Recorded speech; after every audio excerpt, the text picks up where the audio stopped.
طيب نبدأ. بسم الله الرحمن الرحيم. السلام عليكم ورحمة الله وبركاته.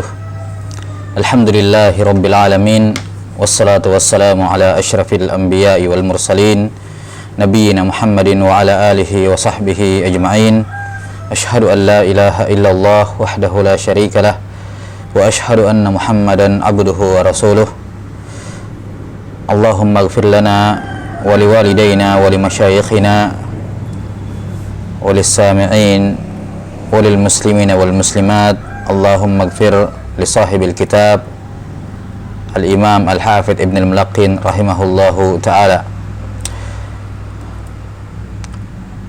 Baik, nuasil, kita lanjutkan penjelasan dari kitab At-Tadhkirah fi Ulumil Hadis karya Ibn al-Mulaqqin rahimahullahu ta'ala, al-mutawaffa sana arba'in wa samanimi'ah minal hijratin nabawiyah. Sudah kita bacakan muqaddimah yang disebutkan oleh beliau rahimahullahu ta'ala, dan sudah juga kita jelaskan pada pertemuan terakhir al-mabadi'ul asyarah yang berkenaan dengan ilmu mustalahul hadis. Nah, dan saya harap semuanya sudah miator ya, sudah menghafalkan bait syair yang kita sebutkan kemarin ya. Nah, qala rahimahullahu ta'ala aqsamul hadithi thalathah sahihun wa hasanun wa dha'ifun. Fas-sahihu ma salima min at-ta'ni fi isnadihi wa matnihi, wa minhul muttafaqu alaihi wa huwa ma awda'ahu shaykhani fi sahihayhima, wal hasanu ma kana isnaduhu dunal awwali fil hifdhi wal itqan, wa ya'ummuhu walladhi qablahu ismul khabaril qawi, wad dha'ifu ma laysa wahidan minhuma. Qala Ibn al-Mulaqqin rahimahullahu ta'ala wa aqsamul hadithi thalatha, wa aqsamul hadith as-salatha. Al-hadis ya lughatan bermakna bimakna al-jadid, bimakna al-jadid. Naam, wastilahan al-hadis muradifun lil khabar. Al-hadis muradifun lil khabar wa huwa ma udhifa ila an-nabi sallallahu alaihi wasallam min qaulin aw fi'lin aw taqririn aw sifah. Hadis adalah segala hal atau semua yang disandarkan, dinisbatkan kepada Rasulullah sallallahu alaihi wasallam, baik berupa ucapan, sabda beliau, atau perbuatan, ataukah takrir, persetujuan beliau, sukutnya beliau, diamnya beliau akan suatu perbuatan, au sifah, demikian pula sifat beliau sallallahu alaihi wasallam, baik sifat yang berkenaan dengan postur tubuh beliau, sifat fisik beliau, maupun sifat yang berkenaan dengan akhlak beliau. Ini semuanya adalah hadis nabawi ya, ini adalah hadis, definisi dari al-hadis. Nah, dan al-hadis indal itlaq, ketika diitlaqkan al-hadis maka dia bermakna hadis an-nabawi. Al-hadis ketika diitlaqkan maka dia bermakna hadis an-nabawi. Adapun ucapan selain dari Nabi sallallahu alaihi wasallam sebagaimana yang akan datang, ucapan sahabat, maka bisa dikatakan dia hadis tapi dengan qaid ya, dengan qaid, dengan tambahan sifat, dikatakan hadis mauquf kalau itu adalah ucapan sahabat, atau hadis maqtu kalau itu adalah ucapan seorang tabi'in. Adapun kalau diitlaqkan dikatakan hadis tanpa ada embel-embel sifat setelahnya, maka maknanya adalah hadis an-nabawi, hadis Nabi sallallahu alaihi wasallam. Kemudian al-hadis itu memiliki beberapa taksimat, beberapa pembahagian ya, berdasarkan sudut pandang pembagiannya. Nah, yang disebutkan di sini oleh Al-Hafidz Ibnu Hajar, yang disebutkan di sini oleh Ibn al-Mulaqqin rahimahullahu taala adalah aqsamul hadis bi'tibar al-qabuli war-radd. Ya, pembagian hadis dari sudut pandang diterima atau ditolaknya. Dari sudut pandang diterima atau ditolaknya. Nah, dan ada juga taqsimul hadis bi'tibar man nusiba ilaihil kalam. Pembagian hadis dari sudut pandang kepada siapa hadis tersebut dinisbatkan, apakah kepada Nabi sallallahu alaihi wasallam, ataukah kepada sahabat, atau kepada tabi'in dan para ulama setelahnya. Ya. Hadis yang disandarkan kepada Nabi sallallahu alaihi wasallam dikatakan marfu', Yang disandarkan kepada sahabat adalah mauquf, dan yang disandarkan kepada tabi'in adalah al-maqtu'. Ya. Dan juga ada hadis, pembagian hadis bi'tibar dari sudut pandang kaifiyati wusulihi ilaina, cara sampainya hadis tersebut kepada kita. Ya, cara sampainya hadis tersebut kepada kita. Yang terbagi menjadi dua, al-mutawatir wal ahad. Al-mutawatir wal ahad. Wal ahad salah satu aqsam, dan hadis ahad ada tiga, al-masyhur wal aziz wal gharib. 6. Dan ada pembagian hadis yang lain, semisal pembagian hadis taksimul hadis dari sudut pandang apakah ada mu'arid atau tidak, ya, apakah ada mu'arid atau tidak, apakah ada hadis lain yang menentang, bertentangan maknanya atau tidak. Ya, ini hadis terbagi menjadi dua, ada yang muhkamul hadis dan ada mukhtaliful hadis. Ada muhkamul hadis dan ada apa? Mukhtaliful hadis. 6. Ini beberapa pembagian pembagian hadis. Namun sebagaimana yang sudah kita sebutkan pada pertemuan sebelumnya, bahwa maudhu atau tema pembahasan ilmu hadis, ya, adalah al-isnadu wal matnu, dan samarahnya adalah untuk seorang bisa membedakan antara as-sahih was saqim. As-sahih was saqim. 6.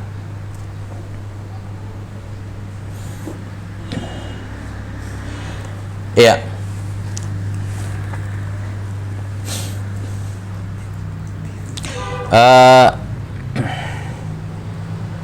Qala rahimahullahu ta'ala aqsamul hadithi thalatha. Ini taksim yang pertama dari sudut pandang makbul atau mardudnya.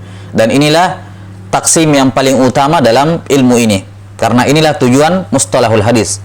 Seorang bisa membedakan mana makbul dan mardud minar riwayat. Aqsamul hadithi thalatha. Hadis terbagi menjadi tiga, sahihun wa hasanun wa dhaif. Pembagian ini adalah pembagian yang sabit indal mutaakhirin wa ajma'u alaihi, dan mereka sepakat di kalangan ulama mutaakhirin, hadis dari sudut pandang makbul atau mardudnya terbagi menjadi tiga, sahih, hasan, dan dhaif. Sahih, hasan, dan dhaif. 6. Sementara di kalangan ulama mutaqaddimin, hadis terbagi menjadi dua saja, yaitu sahih, itulah makbul, al-makbul dan mardud. Makbul itu adalah sahih, dan yang mardud adalah dhaif. Di kalangan ulama mutaqaddimin, mereka tidak membagi hadis menjadi tiga, sahih, hasan, dan dhaif. Mereka hanya membagi menjadi dua, sahih dan dhaif, makbul atau mardud.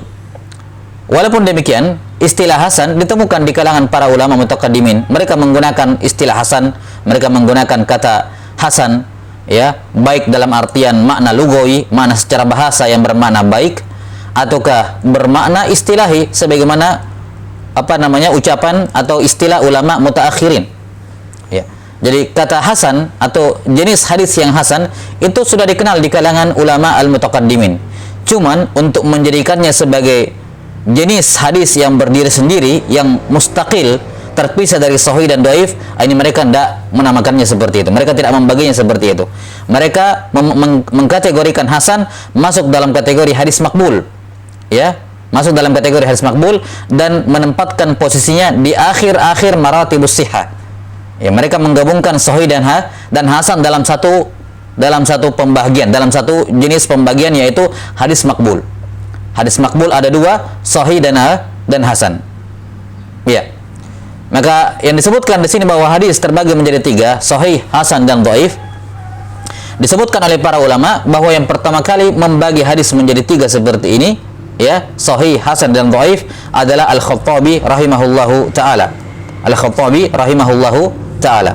Ya, walaupun kemudian yang pertama kali memasyhurkan istilah hasan, ya, yang pertama kali memasyhurkan istilah hasan adalah Imam At-Tirmidzi, sebagaimana kita akan sebutkan nanti biidznillahi ta'ala. Nah, ini berkenaan dengan taksim hadis ini terbagi menjadi tiga dari sudut pandang makbul atau mardud, sahih, hasan, dan dhaif. Sahih, hasan, dan dhaif. Nah, yakni ini taksimul hadis inda al-mutaakhirin. Adapun inda al-mutaqaddimin, maka hadis cuma ada dua, makbul dan mardud. Makbul itu mencakup sahih dan hasan, dan mardud itu mencakup apa? Masuk di dalamnya apa? Ad-dhaif. Baik. Setelah itu penulis rahimahullahu ta'ala menjelaskan satu persatu sahih, hasan, dan dhaif. Dan karena ini hanyalah merupakan mudzakirah, ya, hanya sekedar mengingatkan apa-apa yang sudah diketahui, maka penulis rahimahullahu taala tidak menyebutkan definisi sahih ya dengan definisi yang dengan haddur rasmi, dengan definisi yang apa namanya yang formal ya, tidak menyebutkan definisi hadis sahih, hadis hasan dan hadis dhaif dengan definisi yang formal ya.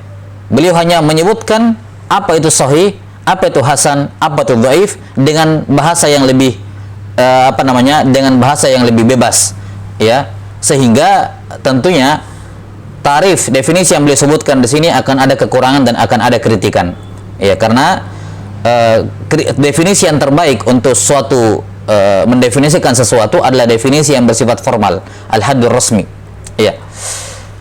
Taib. Qala rahimahullahu taala menyebutkan definisi satu persatu dari 3 jenis hadis ini. Fas-sahihu ma salima min at-ta'ni fi isnadihi wa matni.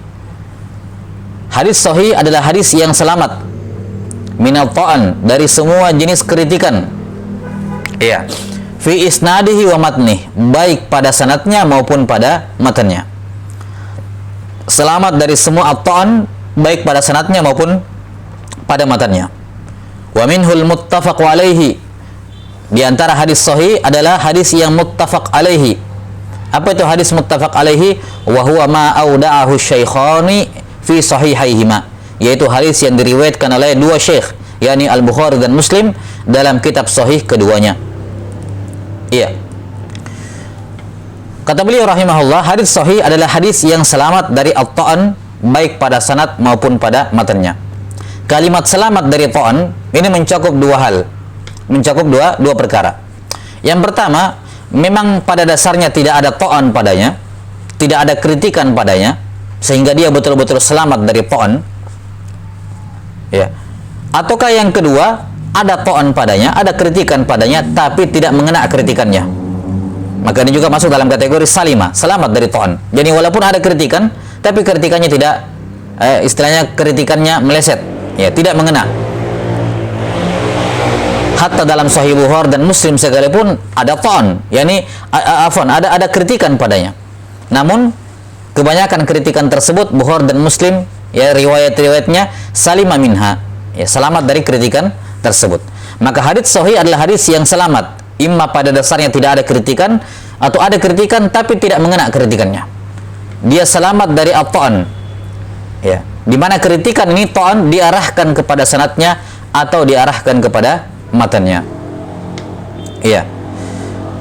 Di sini beliau rahimahullahu taala mengatakan bahwa hadis sahih adalah hadis yang selamat dari ta'n fi isnadihi wa matni. Dan ini definisi yang beliau sebutkan dalam kitab ini tidak sesuai dengan definisi resmi yang disebutkan oleh para ulama muhadditsin dalam mendefinisikan hadis as-sahih. Ya, kita lihat dulu kalam beliau baru kita menyinggung definisi yang masyhur. Iya, karena bagaimanapun juga di antara hak seorang penulis kitab dari orang-orang yang membaca dan mempelajari bukunya adalah dia harus tahu apa maksud dari penulis kitab. Dia harus tahu maunya apa, arahnya kemana, yang dia inginkan dengannya apa. Bukan semata-mata karena seorang yang mensyarah sebuah kitab kemudian kitabnya memiliki definisi yang tidak benar, langsung dicuekin, sudah kita tinggalkan lafadznya, nggak usah diurus ini definisinya di buku, kita langsung bahas definisi yang benar. Ini bukan perkara atau bukan cara yang benar dalam mensyarah suatu kitab. Ya, maka kita menghargai setiap huruf, ya, setiap kata yang dituliskan oleh penulis dengan cara kita bahas. Kita harus tahu apa yang diinginkan oleh penulis, baru setelah itu kita lihat, ya, apa yang sudah baku ataupun apa yang paling benar dalam permasalahan tersebut. Nah, di sini sahih kata beliau adalah hadis yang selamat dari ta'n. At-ta'n ini kritikan. At-ta'nu fi isnadihi wa matnihi. Ya, kritikan yang selamat pada sanad dan hadis yang selamat dari kritikan yang ditujukan pada sanad dan matan. Taib. Sanad dan matan ini adalah 2 unsur pembentuk suatu hadis. 2 unsur pembentuk dari hadis. Al-isnad wal matan. Isnad juga dinamakan as-sanad. Ya, ini 2 penamaan. Sebagian ulama membedakan antara as-sanad wal isnad, tapi yang sahih as-sanad wal isnad itu syai'un wahid. 2 hal yang sama. Apa itu isnad? Apa itu sanad? sanad atau isnad adalah silsilatur ruwat al-musilatu ilal matan. Silsilatur ruwat al-musilatu ilal matan. Mata rantai perawi yang mengantarkan periwayat hadis sampai kepada matan. Sampai kepada matannya. Dalam hal ini, mata rantainya adalah dari gurunya periwayat kitab, semisal Bukhari, mulai dari guru Al-Bukhari sampai kepada sahabat Nabi sallallahu alaihi wasallam, itulah sanad. Sementara al-matan adalah apa? Matan adalah mantaha ilaihi al-isnadu minal kalam. Mantaha ilaihi al-isnadu minal kalam. Matan adalah ucapan yang sanad berakhir padanya. Di mana sanad berakhir, maka itulah yang namanya matan. Maka matan dimulai dari qala Rasulullah sallallahu alaihi wasallam atau sami'tu Rasulullah sallallahu alaihi wasallam yaqul dan semacamnya. Kemudian disebutkan matannya. Ya, maka Rasulullah sallallahu alaihi wasallam itu tidak masuk dalam lingkaran sanad, tidak masuk dalam sanad. Ya, akhir sanad adalah sahabat. Adapun Nabi sallallahu alaihi wasallam, qala Nabi sallallahu alaihi wasallam, beliaulah objek yang dibahas dalam hadis. Bukankah definisi hadis adalah apa yang disandarkan kepada Nabi sallallahu alaihi wasallam? Maka beliaulah objeknya, mulai dari beliaulah matan hadis tersebut. Ya. Qala Rasulullah sallallahu alaihi wasallam, sami'tu Rasulullah sallallahu alaihi wasallam. Ya, maka misalnya hadis innamal a'malu binniyat yang diriwayatkan oleh Imam Al-Bukhari rahimahullahu taala dari guru beliau Al-Humaidi Abdullah bin Zubair, di mana beliau meriwayatkan dari Sufyan ibn Uyainah, ya. Sufyan ibn Uyainah meriwayatkan dari Yahya bin Sa'id Al-Ansari. Yahya bin Sa'id Al-Ansari meriwayatkan dari Muhammad bin Ibrahim At-Taimi, dari Alqamah bin Waqqas, dari Umar bin Al-Khattab radhiyallahu ta'ala annahu qala sami'tu Rasulullah sallallahu alaihi wasallam yaqul innamal a'malu binniyat ila akhir hadis. Maka mulai dari guru Al-Bukhari, Al-Humaidi, Abdullah bin Zubair sampai kepada Umar bin Khattab, ini namanya sanad. Inilah yang mengantarkan Al-Bukhari sampai kepada matan. Silsilatur ruwat al-musilatu ilal matan. Mata rantai perawi yang mengantarkan Bukhari sampai kepada qala Rasulullah sallallahu alaihi wasallam. Sementara ucapan Umar radhiyallahu an, sami'tu Rasulullah sallallahu alaihi wasallam yaqul innamal a'malu binniyat, ini adalah al-matan. Inilah al-matan. Baik. Nah, inilah dua unsur pembentuk hadis yang sudah kita sebutkan di Al-Mabadi wal Asyarah. Inilah maudhu, inilah pokok pembahasan ilmu hadis, yaitu as-sanadu wal matan. Nah, karena ini dua unsur pembentuk hadis, sanad dan matan. Kapan ada yang bermasalah pada keduanya?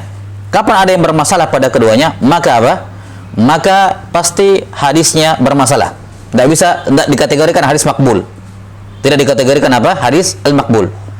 Dan kapan keduanya bersih, tidak ada kritikan padanya, maka inilah hadis yang makbul. Inilah hadis yang makbul. Kapan ada kritikan padanya dan mengena, ini hadis yang mardud. Sementara kapan keduanya lepas dari kritikan, maka ini namanya hadis al-makbul. Nah, maka kata beliau rahimahullahu taala di sini, hadis sahih adalah hadis yang selamat dari ta'an, selamat dari kritikan. Kritikan pada apanya? Sanadnya atau pada matannya. Akan kita terangkan nanti bahwa ada 6 jenis kritikan pada sanad dan ada 10 jenis kritikan pada saya ulangi, kritikan pada sanad dan matan. Ya. Kritikan pada sanad dan matan. Di mana al-matan ini kritikannya itu kebanyakannya dibangun di atas kritikan terhadap sanad. Kebanyakan kritikan yang mengarah kepada al-matan itu dikarenakan apa? Ya, sanadnya bermasalah. Yani tatkala yang mengantarkan kita kepada matan adalah sanad ini, mata rantai perawi ini, maka kapan sanadnya bermasalah, maka biasanya ya secara umum akan berpengaruh kepada al-matan. Walaupun ada juga sanad yang kelihatannya bersih, tidak bermasalah, namun matannya yang bermasalah. Ada juga yang seperti itu. Ya, kita akan terangkan nanti bahwasanya kritikan pada sanad dan matan ini, sanad dan matan ini ada banyak bentuk ya. Ya, yang secara umum semuanya berpulang kepada kritikan pada perawi-perawinya, orang-orang yang meriwayatkan ini. Nah, kritikan pada perawi ini ya, kapan kritikannya mengena, pasti akan berpengaruh ke hadisnya, ke matan yang dia riwayatkan. Ya, ini berdasarkan satu jalan itu saja. Kita tidak memandang jalan-jalan yang lain dulu. Nah, ketika ada seorang rawi yang bermasalah di mata rantai sanad tersebut, maka ini sedikit banyak akan mempengaruhi. Nah, kritikan pada sanad, pada perawi secara khusus, ya ini ada beberapa bentuk kritikan. Kritikan pada sanad, ya kritikan pada sanadnya ada 6 jenis kritikan, ya, di mana ketika sanadnya terputus tidak bersambung, maka ada 6 jenis ada 6 jenis hadis, ada 6 jenis keterputusan sanad. Ya, ada 6 jenis keterputusan sanad. Saya insyaallah taala kita akan terangkan satu persatu. Kemudian kritikan pada perawi, ya, kritikan pada perawinya ada 10 jenis kritikan. Kadang kritikannya mengarah kepada adalahnya dan kadang kritikannya mengarah kepada dhabatnya. Ya, kadang kritikannya kembali kepada agama, kepada kesolehan perawinya, dan kadang kritikannya mengarah ke kekuatan hafalan perawinya, sekuat apa hafalannya, ataukah hafalannya lemah. Nah, maka di sini kita bisa lihat, setelah kita pahami gambaran global ini, kita bisa melihat maksud dari Ibnu Al-Mulaqqin rahimahullah mendefinisikan hadis sahih seperti ini. Hadis sahih adalah hadis yang selamat dari kritikan pada sanad dan matanya. Pada sanad dan matanya. Nah, setelah kita pahami maksud dari Ibnu Al-Mulaqqin, kita sudah bisa melihat apa kekurangan definisi ini. Ya, apa kekurangan definisi ini? Ya. Definisi itu yang ideal harus memenuhi 2 kriteria secara umum. Masih ada beberapa persyaratan lain dalam haddur rasmi, itu ada 4 atau 5 persyaratan yang harus dipenuhi. Tapi secara umum 2 hal yang penting adalah jami dan mani. Suatu definisi itu harus jami, harus menghimpun semua hal yang ingin dimasukkan dalam definisi. Kapan ada yang berhak masuk ke dalam definisi tapi dia tidak masuk, berarti definisinya masih belum jami, belum menghimpun semuanya. Kalau kita mau memberikan definisi, harus bersifat jami. Semua yang sesuai dengan kriteria definisi itu harus masuk ke situ. Itu jami namanya. Dan yang kedua harus bersifat mani. Mani artinya apa? Yang tidak masuk dalam kriteria definisi, dia harus dimamnu, terlarang, tertolak masuk dalam definisi. Harus bersifat mani. Nah, definisi yang disebutkan di sini oleh Ibnu Mulaqqin rahimahullahu taala ini al-jami. Dia memang bersifat jami. Semua hadis sahih pasti selamat dari ta'an dan pada sanad maupun pada matanya. Itu jelas, jami. Tapi masalahnya tidak mani. Tidak mani, tidak mencegah yang lain untuk masuk. Mengapa? Karena dengan definisi ini hadits hasan juga masuk dalam definisi ini. Iya atau tidak? Hadits hasan, apakah ada kritikan pada sanad dan matanya? Tidak ada. Karena itulah hadits hasan juga masuk dalam kategori hadis al-maqbul. Karena itulah definisi hadis sahih yang beliau sebutkan di sini. Ini adalah hadis definisi yang menghimpun antara sahih dan hasan. Atau dengan kata lain, definisi yang beliau sebutkan pada hadis sahih ini adalah definisi untuk hadis yang makbul. Hadis yang makbul, yaitu hadis yang selamat dari kritikan pada sanad dan matanya. Ya, maka definisi yang beliau sebutkan di sini jami, memang menghimpun semua hadis sahih masuk semua ke dalam definisi ini. Semua yang namanya hadis sahih pasti selamat dari ta'an. Cuman masalahnya tidak mani, yakni tidak mencegah hadis hasan untuk masuk ke situ. Kenapa? Karena hasan juga selamat dari ta'an, maka dia bisa masuk ke situ. Padahal yang kita inginkan adalah definisi sahih secara khusus. Tidak kita masukkan definisi hasan. Bila sampai sini, nah ini sisi maksud dari penulis dengan definisi ini dan kekurangan dari definisi yang beliau sebutkan. Baik. Karena itulah ini mengantarkan kita kepada definisi yang sahih, definisi yang paling tepat, yang sifatnya jami dan mani, yang memasukkan semua hadis sahih dalam definisi ini, namun mengeluarkan semua yang tidak sahih, termasuk hasan, dikeluarkan dari definisi ini. Nah, definisi yang paling tepat dalam hadis sahih adalah apa yang disebutkan oleh Al-Hafidz Ibnu Hajar rahimahullahu taala, dan definisi inilah yang kemudian menjadi definisi formal ya untuk hadis sahih di kalangan ulama mutaakhirin ilal muasirin, bahwa hadis sahih adalah mattasala sanaduhu binaqli adlin dhabit, ya, anil adli tamil dhabat ila muntahahu min ghairi syudzudin wala muallal. Hadis sahih adalah mattasala sanaduhu binaqli adlin tamil dhabat an adlin tamil dhabat, ya, binaqlil adli tamil dhabat anil adli tamil dhabat ila muntahahu min ghairi syudzudin wala muallal atau wala illah al-qadihah. Hadis sahih adalah hadis yang mattasala sanaduhu, yang sanadnya bersambung. Sanadnya bersambung. Ini mewakili apa? Mewakili diwakili pada ucapan beliau salima minat ta'ni fi isnad, selamat dari ta'an pada sanad. Ya, maka di antara celaan pada kritikan pada sanad adalah ketika dia terputus. Maka syarat hadis sahih kata Ibnu Hajar, semua hadis yang bersambung sanadnya. Binakli ya, binakli al-adli tamid dhabat, yang dikutip atau yang diriwayatkan ya oleh orang yang memiliki adalah lagi sempurna dhabatnya. Adalah lagi sempurna dhabatnya. 6. Ila muntahahu binakli adli tamid dhabat anil adli tamid dhabat. Diriwayatkan juga dari orang yang adil, memiliki adalah lagi sempurna dhabatnya. Jadi setiap perawi itu saling meriwayatkan satu sama dia meriwayatkan dari orang yang di atasnya, di mana baik dia maupun orang di atasnya itu dua-duanya memiliki adalah dan dhabat yang sempurna, hafalan yang sempurna. Ila muntahahu, sampai akhir sanad, dari awal sampai akhir sanad, setiap perawi seperti itu. Tidak boleh ada yang kurang dari dua kriteria ini, memiliki adalah dan dhabat yang sempurna. Tidak boleh ada yang kurang dari sempurna. Min ghairi syudzudin wala mu'allal, tanpa ada, tidak boleh syad dan tidak boleh apa? Memiliki illah yang qadihah, memiliki illat yang tersembunyi, cacat yang tersembunyi. Taib. Sedikit tambahan ya berkenaan dengan definisi siapa? Ibnu Mulaqqin di sini rahimahullahu taala. Kalau kita lihat dari definisi hadis sahih yang disebutkan oleh Al-Hafidz Ibnu Hajar rahimahullah, hadis yang ittasala mattasala sanduhu, hadis yang tersambung sanadnya. Ini sudah diwakili oleh kalimat ma salima minat ta'ni fi isnadihi. Ya.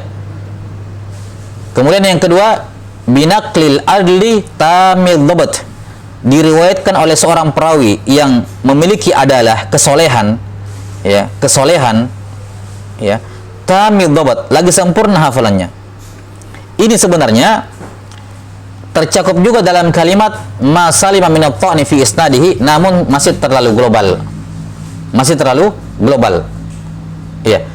Maka ini juga salah satu kritikan pada definisi dari Ibnu Mulaqqin rahimahullahu taala, di mana definisi yang beliau gunakan itu ibarat yang beliau gunakan terlalu jauh sehingga masih kurang mengena kepada apa yang diinginkan. Nah, di antara definisi atau di antara persyaratan dalam membuat definisi sebagaimana yang sudah kita syaratkan tadi, selain jami' dan mani, adalah menghindari semaksimal mungkin berusaha untuk menggunakan ibarat-ibarat yang dekat. Selama ada ibarat yang lebih mendekat kepada definisi, kepada hakikat sesuatu, maka itu yang digunakan. Jangan menggunakan ibarat-ibarat yang jauh sementara masih ada ibarat yang lebih dekat. Maksud saya seperti ini. Hadis sahih adalah hadis yang diriwayatkan oleh perawi yang memiliki kesolehan dan hafalan yang kuat. Tamud dhabat, sempurna hafalannya. Nah, ini kalau kita mau sekedar kita katakan oke, definisi beliau masih bisa diterima, kita bisa masukkan ke dalam kategori salima minat ta'ni fi isnad, karena sanad ini terdiri dari perawi-perawi, terdiri dari para perawi. Maka konsekuensi ketika dia memiliki hafalan yang kuat dan kesolehan, berarti apa? Selamat, betul. Tapi kalimat yang beliau gunakan di sini selamat masih terlalu jauh, ibaratnya terlalu jauh. Kalimat yang beliau gunakan terlalu jauh, seharusnya beliau menggunakan ibarat yang lebih mendekat. Ibarat yang lebih dekat kepada permasalahan, yaitu apa? Mengarah kepada adalah dan dhabat, sebagaimana yang disebutkan oleh Al-Hafidz Ibnu Hajar rahimahullahu taala takbirnya. Maka ini kritikan yang kedua pada definisi yang beliau sebutkan, masih terlalu global. Ya, bentuk selamat dari ta'an ini masih terlalu global. Masih terlalu global. Sementara dalam definisi yang definisi jumhur ulama yang disebutkan oleh Al-Hafidz Ibnu Hajar rahimahullahu taala, itu sudah mendetail, mengarah ke al-adalah dan dhabatnya. Dan tidak diragukan, semakin detail sebuah definisi itu semakin bagus. Dan semakin mujmal, semakin global suatu definisi itu semakin rentan dengan kritikan. Dan ini yang dialami oleh definisi yang disebutkan oleh Ibnu Mulaqqin rahimahullahu taala di sini. Baik. Jadi hadis sahih adalah hadis yang sanadnya bersambung. Satu. Yang kedua, diriwayatkan oleh perawi yang memiliki adalah simpelnya adalah memiliki kesolehan. Kita akan terangkan nanti. Yang ketiga, tamamul dhabat. Ya, si perawi ini dari setiap perawi dari hadis tersebut itu sempurna dhabatnya. Sempurna dhabatnya. Kapan suatu rawi dikatakan sempurna dhabatnya, sempurna hafalannya secara umum seperti itu, dikatakan dia memiliki dhabat yang tam, dhabat yang sempurna kalau hadis-hadis yang dia benar di dalamnya, persentase hadis yang dia benar itu jauh lebih banyak dibandingkan salahnya. Hadis-hadis yang dia salah. Jadi bukan maksudnya apa namanya sempurna hafalan yang tidak pernah salah, karena itu mustahil. Sekuat apapun hafalan seorang perawi, pasti dia punya hadis-hadis salah. Cuman persentase hadis salahnya jauh lebih sedikit dibandingkan hadis-hadis benarnya, maka dia tamud dhabat. Kemudian yang ketiga, syarat yang keempat adalah apa? Min ghairi syudzud. Hadisnya tidak boleh syadz wala muallal, dan tidak boleh memiliki illat, cacat yang terselubung di dalamnya. Ya, ini semua apa namanya? Syadz dan muallal ini, ya, ini masuk dalam kategori apa? Ma salima min at-ta'ni fi isnadihi wa matnihi. Matan dan sanadnya. Ya, kenapa? Karena kapan hadis tersebut syadz atau hadis tersebut muallal, maka berarti matan dan sanadnya, sanad dan matannya atau kedua-duanya tidak selamat dari kritikan. Taib. Ini juga walaupun kita katakan ta'an itu banyak, namun secara umum di sini apa namanya persyaratan tidak boleh syadz dan tidak boleh muallal, ini namanya syarat salbiyah, harus disingkirkan dari hadits sahih. Maka ketika dinafikan lebih umum itu lebih bagus. Maka dikatakan di sini semua selamat, semua hadis yang selamat dari kritikan pada sanad dan matanya, semuanya. Apapun yang merusak keabsahan hadis tidak boleh ada dalam hadis sahih. Taib. Sudah ya. Jadi kesimpulan dalam definisi Ibnu Mulaqqin rahimahullahu taala ada dua jenis catatan yang perlu diperhatikan. Yang pertama, apa namanya? Definisi ini tidak mani. Tidak mani dikarenakan hasan masih bisa masuk dalam definisinya. Kemudian yang kedua, masih ada bentuk kemujmalan, terlalu global definisi beliau, ya, sehingga apa namanya, padahal ada kalimat yang lebih ibarat yang lebih dekat lagi kepada inti permasalahan, yaitu masalah adalah dengan tamamul dhabat. Ya, sementara ungkapan yang beliau sebutkan di sini masih terlalu global. Baik. Berdasarkan definisi yang disebutkan oleh Hafidz Ibnu Hajar rahimahullahu taala, kita bisa mengambil kesimpulan bahwa syarat hadis sahih itu ada 5. Syarat hadis sahih ada 5. 3 syarat dipersyaratkan harus ada pada hadis, namanya syurutun subutiyah, ya, syarat yang harus ada pada hadis. Dan 2 syarat yang terakhir namanya syarat salbiyah, yakni syarat yang tidak boleh ada pada hadis. Syarat yang tidak boleh ada pada hadis. Apa itu syarat subutiyah? Apa syarat salbiyah? Ya, syarat subutiyah yakni yang harus ada pada hadis agar hadis tersebut menjadi sahih. Syarat yang pertama, sanadnya harus bersambung, ittisalus sanad. Syarat yang kedua adalah apa? Adalah ruwat, rawinya harus adil, memiliki adalah, bukan adil bahasa Indonesia, memiliki adalah. Yang ketiga, rawinya harus memiliki dhabat yang tam, dhabat yang sempurna. Ini 3 syarat harus ada pada hadis sahih. Sanad bersambung, punya agama, punya kesolehan pada perawinya, memiliki adalah yang baik, dan yang ketiga hafalannya tam, sempurna. Bukan sekedar punya hafalan, tapi hafalannya tam, sempurna. Sementara 2 syarat salbiyah adalah 2 syarat yang tidak boleh ada pada hadis sahih, yaitu apa? Syadz. Ini tidak boleh syadz. Tidak boleh hadis sahih itu syadz, maka harus disingkirkan. Salbiyah. Dan yang kedua apa? Muallal, yaitu illat qadihah, cacat terselubung yang merusak keabsahan hadis. Ini juga tidak boleh ada pada hadis sahih. 3 syarat yang harus terpenuhi dan 2 syarat yang tidak boleh ada pada hadis. Kumpulan kelimanya menjadikan hadis itu menjadi hadis as-sahih. Baik. Sekarang kita lihat 5 syarat ini. Ya, atau ya 5 syarat ini. Syarat yang pertama adalah ittisalus sanad. Ittisal as-sanad. Kapan sanad dianggap bersambung?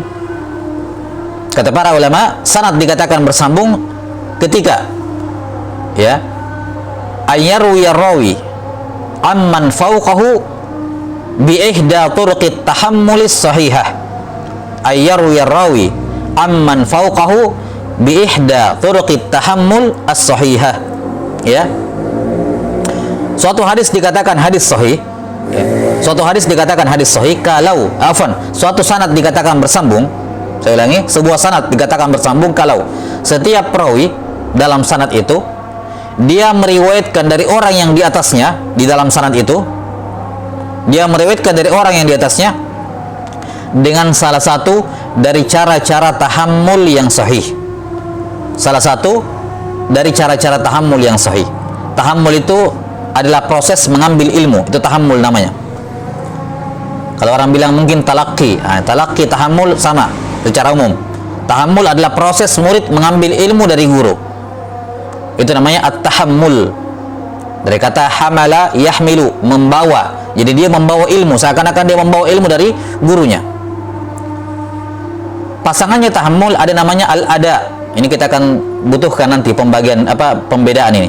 Tahammul dengan ada. Kalau al-ada adalah proses di mana si guru menyampaikan ilmu atau riwayat atau hadis kepada si murid. Al-ada, ada artinya dia sampaikan. Jadi ada adalah proses guru menyampaikan ilmu kepada murid, dan tahammul adalah proses murid mengambil ilmu dari guru. Dalam hal ini kita berbicara hadis, riwayat hadis.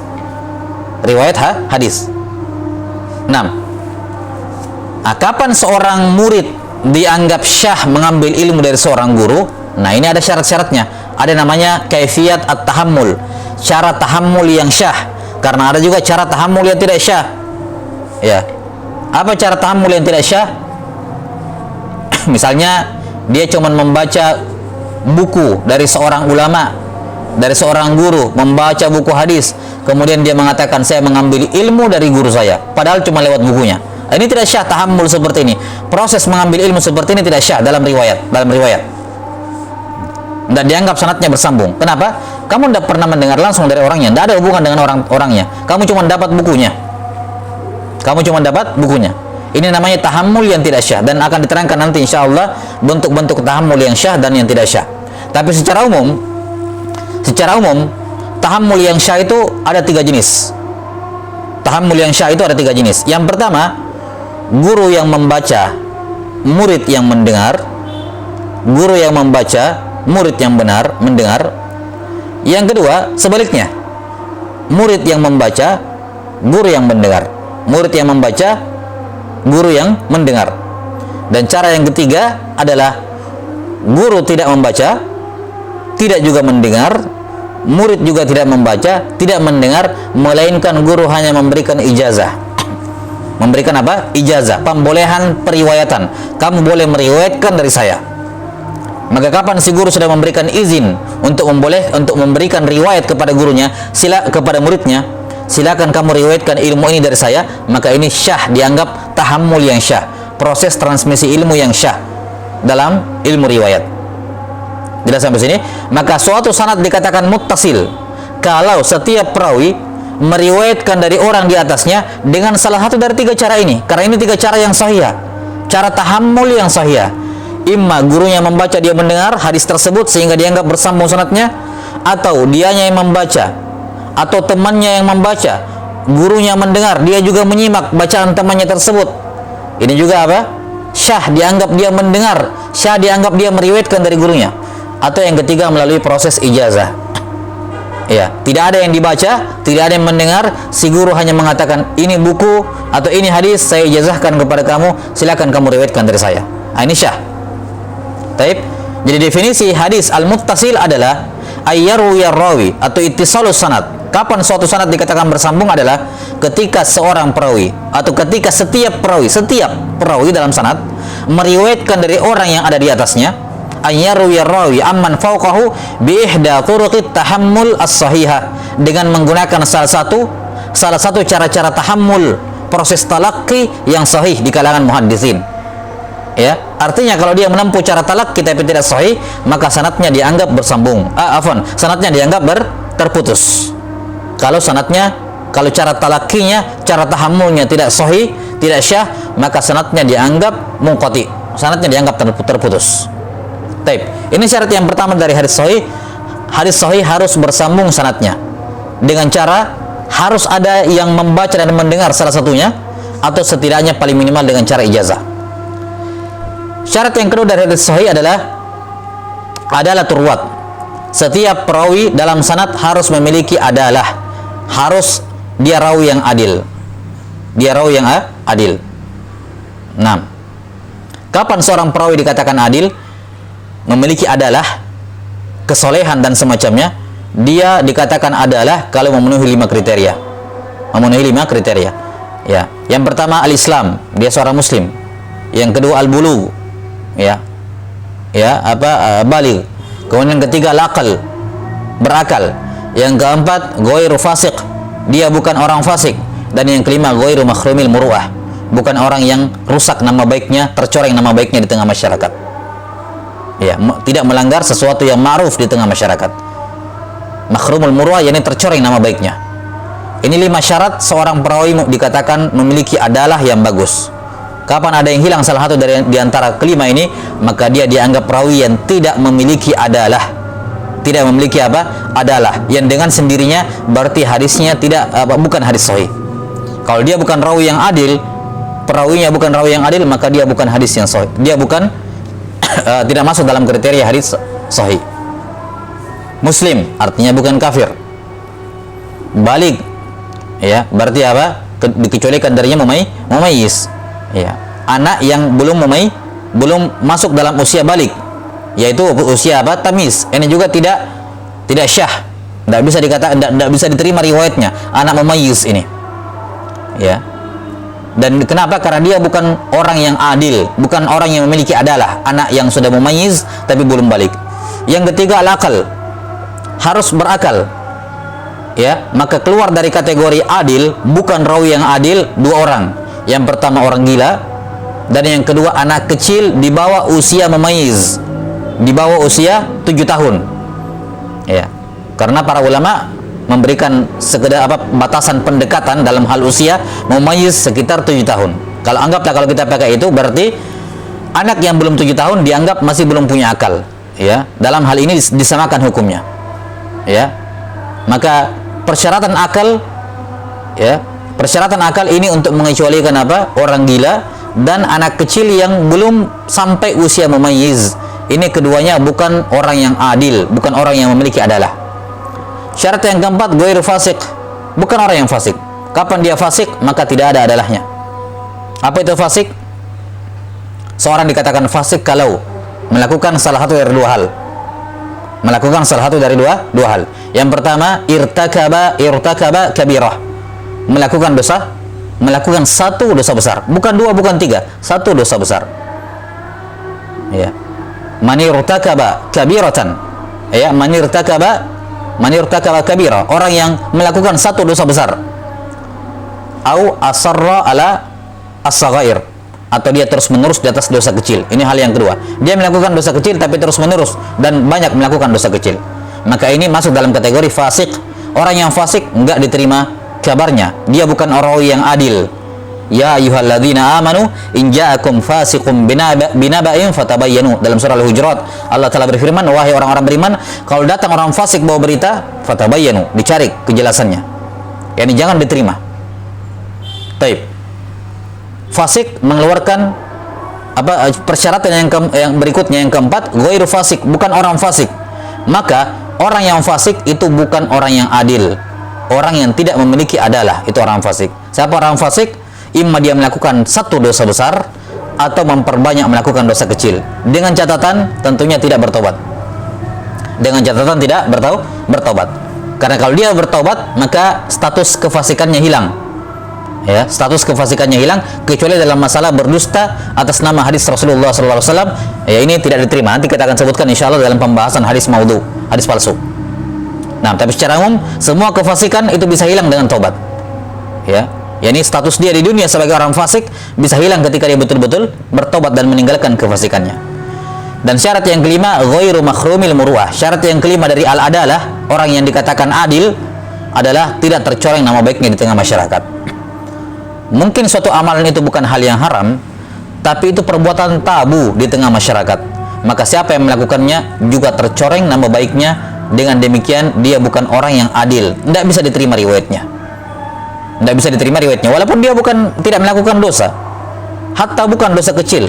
Namun ketika perbuatan tersebut tabu dilakukan di tengah masyarakat, diucapkan di tengah masyarakat, lantas dia mengucapkannya, maka itu mencoreng muruahnya, mencoreng marwah dia di tengah masyarakat, dan dengan demikian gugurlah adalahnya, gugur sifat keadilannya. Nah, ini 5 jenis 5 persyaratan seorang rawi dikatakan adil. Seorang perawi dikatakan memiliki adalah kalau terpenuhi 5 syarat: muslim, baligh, akil, ghairu fasiq, dan ghairu makhrumil muru'ah. Nah, kemudian kita sudah sebutkan tadi ada namanya proses tahammul dan ada proses ada. Proses menimba ilmu dan proses menyampaikan ilmu. Talaqi dan menyampaikan ilmu. Ini dua proses mengambil ilmu nih, talaqi dan ada. Sehubungan dengan 5 syarat adalah tadi, ini bisa kita katakan begini, bahwa 5 syarat yang disebutkan tadi pada syarat adalah itu semua dipersyaratkan dalam proses ada. Dalam proses ada ketika guru mau menyampaikan. Nah, kapan si guru mau menyampaikan riwayat, maka dipersyaratkan 5 syarat ini. Si gurunya harus muslim, gurunya harus baligh, gurunya harus berakal, gurunya tidak boleh fasik, gurunya tidak boleh rusak marwahnya. Barulah riwayat si guru boleh dan syah diterima oleh murid. Namun sebaliknya dalam proses tahammul, dalam proses murid mengambil riwayat dari guru, itu cuma dipersyaratkan 2 saja. Tidak 5-5-nya, 2 saja dipersyaratkan, yaitu dipersyaratkan al-aql. Ya, dan yang kedua dobat, kita akan sebutkan nanti. Ya, dipersyaratkan pada yang dobat. Dobat nanti kita akan jelaskan. Saya ulangi tadi. Jadi dalam proses ada guru menyampaikan dipersyaratkan 5 syarat adalah plus 1 dia punya hafalan yang kuat. Guru ketika menyampaikan riwayat harus dalam keadaan hafalannya kuat. Jadi ada 6 persyaratan untuk al-ada. 5 syarat adalah plus dobat, hafalan yang kuat. Kita akan terangkan dobat pada tempatnya nanti insyaallah. Sementara ketika si murid mengambil ilmu dari guru, maka cuma dipersyaratkan 2 saja. Yang penting kamu berakal, ya, berakal. 3, ada 3. Yang pertama berakal, yang kedua mumayyiz, ya, dia tamyiz, mumayyiz, dan yang ketiga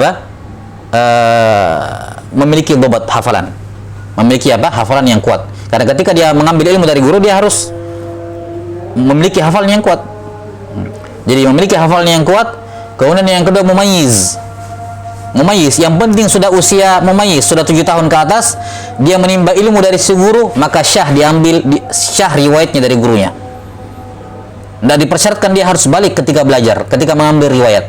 Boleh dia tidak balik, tapi masih dalam status mumayyiz, masih dalam area mumayyiz, bukan di bawah 7 tahun. Maka syah diambil syah tahammulnya namanya. Yang ketiga berakal. Ya, tidak boleh tentunya dalam proses tahammul dia sedang gila, nggak boleh. Selain daripada itu, maka tidak dipersyaratkan pada tahammul. Misalnya muslim. Muslim ini syarat pada ada ketika menyampaikan, tapi bukan syarat pada tahammul. Yani boleh seorang kafir ketika dia sedang kafir mendengarkan hadis, tapi nanti ketika dia sampaikan dia harus dalam keadaan muslim, syah. Ada beberapa sahabat yang seperti itu keadaannya. Ada beberapa sahabat yang mendengar hadis ketika masih kafir, namun disampaikan ketika sudah muslim. Seperti sahabat Abu Sufyan tentang surat Nabi SAW kepada Heraklius dan seterusnya. Ya, Jubair bin Mut'im tentang Nabi SAW membaca di salat maghrib dengan surat Tur. Ini didengarkan ketika masih musyrik, dialami ketika masih musyrik, dan diceritakan ketika sudah masuk Islam dan syah.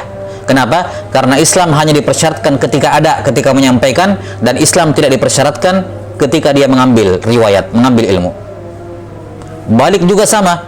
Anak kecil belum balik, yang penting sudah mumayyiz, boleh dia menimba ilmu, mengambil riwayat, tapi tidak syah dia sampaikan kecuali setelah dia balik. Semisal Ibnu Abbas radhiyallahu ta'ala, Nabi SAW meninggal, beliau masih berusia sekitar 13-14 tahun, bahkan belum balik. Maka otomatis ilmu-ilmu yang didapatkan, riwayat-riwayat yang beliau dapatkan dari Nabi SAW, beliau riwayatkan ketika sudah mumayyiz, namun disampaikan ketika Ibnu Abbas sudah balik. Itu syah.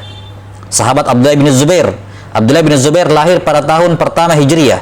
Berarti beliau wafat, Nabi SAW wafat, Abdullah bin Zubair masih berusia 10 tahun. Ibnu Abbas lahir sekitar 3 tahun sebelum hijrah. Berarti Nabi SAW wafat, beliau berusia 14 tahun, kurang lebih 13-14 tahun. Maka kebanyakan riwayat mereka dari Nabi SAW itu diambil, mereka alami dari Nabi SAW ketika masih mumayyiz, belum balik, namun disampaikan setelah sudah dewasa. maka balik dipersyaratkan ketika menyampaikan, tapi tidak dipersyaratkan ketika mengambil. Jelas sampai sini? Demikian pula fasik dan khawarimul muru'ah, yakni kalau orang kafir saja syah samanya, syah dia mendengarkan riwayat asalkan disampaikan setelah masuk Islam, apalagi cuman fasik ataupun makhrumul muru'ah, lebih syah lagi tahammulnya. Maka Islam al-bulugh ghairu fasik, ghairu makhrumil muru'ah, ini tidak dipersyaratkan dalam proses tahammul, hanya dipersyaratkan dalam proses al-ada. Taib. Wallahu ta'ala alam bisawab. Saya kira sampai sini dulu. Insyaallah ta'ala syarat berikutnya ad-dhabat, dan dua syarat berikutnya kita akan terangkan pada pertemuan berikutnya. Wal ilmu indallah, nas'alullaha ta'ala yu'allimana mimma yanfa'una wa ay yanfa'ana bima 'allamana, innahu waliyyu dzalika wal qadiru alaih. Subhanakallahumma wa bihamdik, asyhadu an la ilaha illa anta, astaghfiruka wa atubu ilaik. Walhamdulillahi rabbil alamin. Wassalamu alaikum warahmatullahi wabarakatuh.